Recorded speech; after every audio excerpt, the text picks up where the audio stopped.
হয়, আপনি কোনো কাজ করার জন্য কাউকে দায়িত্ব দেন, কিন্তু সেই ব্যক্তি সেই কাজ সম্পন্ন করতে পারে না, অসম্পূর্ণ রেখে দেয়, অথবা ঠিকভাবে করতে পারে না।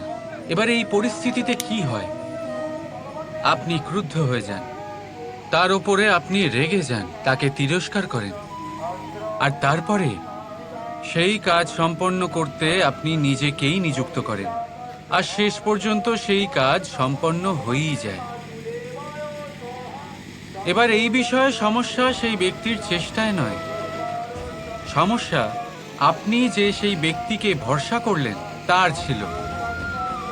আমরা অন্যের প্রতি ভরসা করাকে প্রথম পদক্ষেপ বানিয়ে নিই, আর নিজের উপরে বিশ্বাসকে শেষ সম্বল।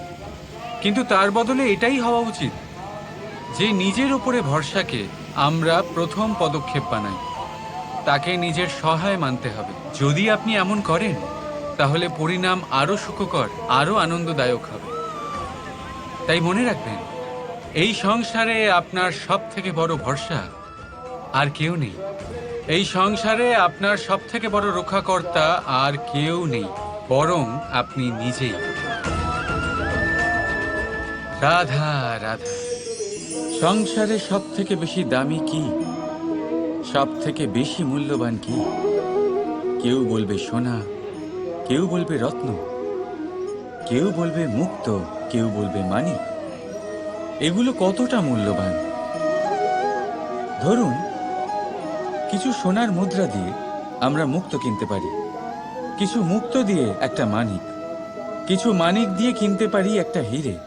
কিন্তু এই জগতের সমস্ত ধন খরচ করেও একটা জিনিস আমরা কিনতে পারবো না, আর তা হলো একটা মুহূর্ত।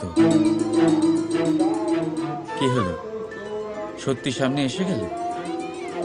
সত্যি হলো এটাই যে জগতে সব থেকে বেশি মূল্যবান সময়, সেই সময় যেটা আমরা এমনি নষ্ট করে দিই, অকাজে, কখনো কোনো আশাতে, কখনো শোক করে, কখনো ঘটে যাওয়া দিনের কথা ভেবে, তো কখনো ভবিষ্যতের চিন্তাতে।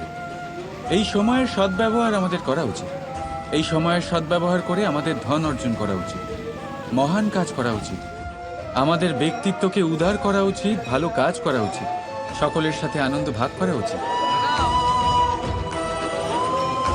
যদি আমরা এই সংসার থেকে চলেও যাই, তাহলেও সময় আমাদের যেতে দেবে না, এখানেই স্থিত করে রাখবে, কারোর না কারোর জন্য প্রেরণা হয়ে, বা কারোর মুখে কৃতজ্ঞতার হাসি ফুটিয়ে। রাধা রাধা। ছোটবেলায় একটা জিনিস আমি কখনো বুঝে উঠতে পারি। আমি সবসময় আশ্চর্য হয়ে থাকতাম যে এটা কি করে সম্ভব হতে পারে। ব্যাপারটা ছিল এরকম, আমি আমাদের গোয়াল ঘরে দেখতাম ভিন্ন ভিন্ন রং রূপের গাভী। কারোর রং কালো, তো কারোর রং সাদা, কেউ খয়েরি, তো কারোর রং বাদামি। এবার আমি দেখতাম কারোর কারোর শিং বড়, তো কারোর এত ছোট যে দেখাই যায় না। কোনো গাভী আকারে ছোট ছিল, তো কেউ একটু বড়। কিন্তু যখন সেই সব গাভী দুধ দিত, তখন আমি দেখতাম সেই সব দুধ সমান, রং সমান, স্বাদ সমান, গুণও সমান, আর সমান পুষ্টিও। এবার আমি এটা বুঝতে পারতাম না। আমার দৃষ্টিতে তো সমস্ত গাভী আলাদা আলাদা ছিল। আমি ভাবলাম আমি মাকে জিজ্ঞেস করি। মাকে জিজ্ঞেস করলাম। মা আমাকে বললেন, কানাই, রং রূপ পাল্টালেও গাভীদের বাস্তবিকতা তো পাল্টায় না, গাভী তো গাভীই থাকবে। এবার আমি এটা বুঝতে পারি না যে মানুষ এটা আত্মসাৎ কেন করতে পারে না। দেখুন, রং, রূপ, জাত, ধর্ম, ভাষা, এই সবের উপরে হলো মনুষ্যত্ব। আর মনুষ্যত্বের একটাই ধর্ম, আর সেটা হলো প্রেম। তাই এই প্রেম আপনি সকলের সাথে ভাগ করে নিন, প্রেমের সাথে সকলের সেবা করুন। এই মনুষ্যত্বর অমৃত চেখে দেখুন, আর আপনি বুঝে যাবেন যে আমরা কেউ আলাদা আলাদা নই, আমরা সবাই সমান। রাধা রাধা। বর্ষাকালে যখন ভয়ানক বৃষ্টি হয়, তীব্র গতিতে যখন হাওয়া চলে, তখন আপনি নিশ্চয়ই দেখেছেন যে পাখিরা, যাদের বাসা মাঝে মাঝে ভেঙে পড়ে, নষ্ট হয়ে যায়। কিন্তু আপনি কি কখনো সেই পাখিদের বিলাপ করতে দেখেছেন? কখনো নয়। যখনই সেই বৃষ্টি থেমে যায়, তারা আবার একটু একটু করে খড়কুটো জোগাড় করে তাদের বাসা বানিয়ে ফেলে। নিজের সংসার সেই রকমই বানিয়ে দেয় যেমন আগে ছিল। এমন কেন? কারণ এই ঝড়ের তাণ্ডবের সাথে সেই পাখিদের কোনো বোঝাপড়া করারই নেই। তারা শুধু সেটাই করতে থাকে যেটা তাদের হাতে আছে,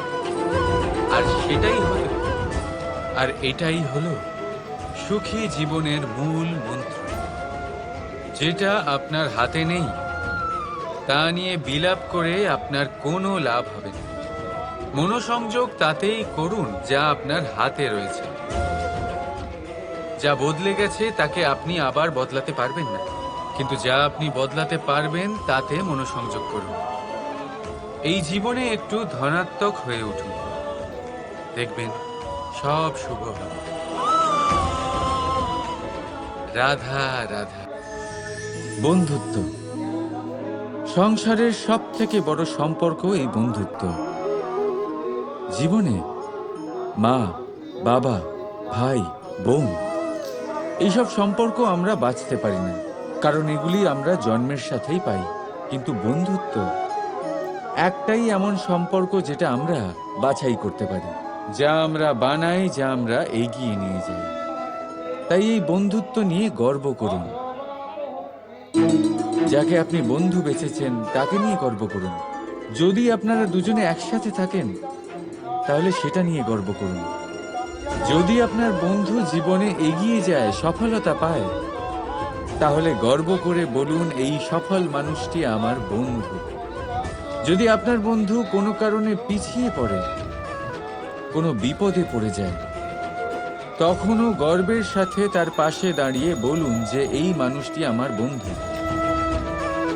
বন্ধুর সাথে একজোট হয়ে দাঁড়িয়ে থাকুন, যে কোনো পরিস্থিতিতে, সেটা ভালোই হোক বা খারাপ। এটাই মানুষের সব থেকে বড় পরীক্ষা। আর যে এই পরীক্ষায় উত্তীর্ণ হবে, বুঝে নেবেন তার জীবনে কোনো বিপদ আসতেই পারবে না, তারও না, তার বন্ধুর জীবনেও না। তাহলে আসুন আর আমার সাথে ভালোবেসে বলুন, রাধা রাধা। দেখতে গেলে এই সংসার বড়ই সুন্দর, কিন্তু আসল সত্যি এটাই যে সংসারে সবকিছু নশ্বর। যেটা কাল ছিল তা আজ নেই, যা আজ আছে তা কাল ছিল না, আর যা আজ আছে তা কালও থাকবে না। প্রত্যেক মানুষকেই যথাসময়ে কালের কাছে মাথা নত করতে হয়। এই রূপের বিনাশ করে বার্ধক্য, প্রাণের বিনাশ করে মৃত্যু, আলস্য, ঈর্ষা ধর্মের বিনাশ করে, আর ক্রোধ বিনাশ করে সম্পর্কে। কিন্তু এরকম একটা অনুভূতি আছে যা একাই সমস্ত গুণ বিনাশ করতে সক্ষম হয়, আর সেটা হলো অহংকার। তাই জ্ঞানকে নিজের কাছে আসতে দিন, কিন্তু অহংকারকে কখনোই নয়। কারণ যদি এই অহংকার আপনার কাছে চলে আসে, তাহলে জীবনে যা কিছু আপনি অর্জন করেছেন, তা সে গুণ হোক বা হোক ধন, সে বন্ধু হোক বা হোক আনন্দ, সবকিছু শেষ হয়ে যাবে। রাধা রাধা। সাগর আর নদী, এই দুই হলো জলাধার, কিন্তু দুজনের মধ্যে তফাৎ দেখুন কতটা। যখন বৃষ্টি পড়ে তখন নদীর স্তর বেড়ে যায়, এত বেশি বেড়ে যায় যে কখনো কখনো পাড় ভেঙে বয়ে যায়, সব ধ্বংস করে দেয়।